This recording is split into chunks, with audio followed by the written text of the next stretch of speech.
حضرت by Yazid Bastami رحمۃ اللہ علیہ کی زندگی اللہ کی محبت، عاجزی اور خالص عبادت کا نمونہ تھی۔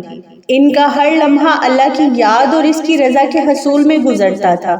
ایک بار ان کا دل مزید قرب الہی کی جستجو میں بے چین ہوا اور وہ ویرانے میں جا بیٹھے جہاں کوئی دنیاوی شور نہ تھا۔ وہ مکمل طور پر اللہ کی طرف متوجہ ہو گئے۔ رات کا وقت تھا، آسمان پر تارے جلملاتے تھے اور ماحول میں گہری خاموشی تھی۔ حضرت بائی یزید رحمت اللہ علیہ اپنے سجدے میں گر گئے اور ان کے دل میں ایک بے پناہ تڑپ اور شوق تھا کہ اللہ ان پر اپنی خاص رحمت نازل فرمائے۔ انہوں نے روتے ہوئے دعا مانگی، اے میرے رب، میری ساری باتیں، میرے دن رات کے مجاہدے، میرے سجدے، میرے آنسو سب تیرے لیے ہیں۔ میں نہ جنت کی خواہش رکھتا ہوں اور نہ دوزخ سے ڈرتا ہوں۔ اگر تو مجھے جنت عطا کرے تو میں اسے اپنا انعام نہ سمجھوں گا، اور اگر تو مجھے دوزخ میں ڈال دے تو میں اسے اپنی سزا نہ مانوں گا۔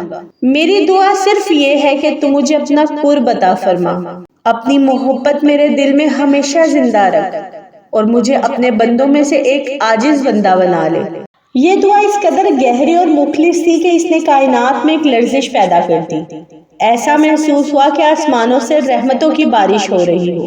حضرت بائی یزید بسطامی کی آنکھوں سے آنسو رکنے کا نام ہی نہ لے رہے تھے اور وہ اللہ کی محبت میں ڈوبے جا رہے تھے۔ اسی لمحے انہیں ایسا محسوس ہوا کہ جیسے ان کا دل نور الہی سے منور ہو گیا ہے۔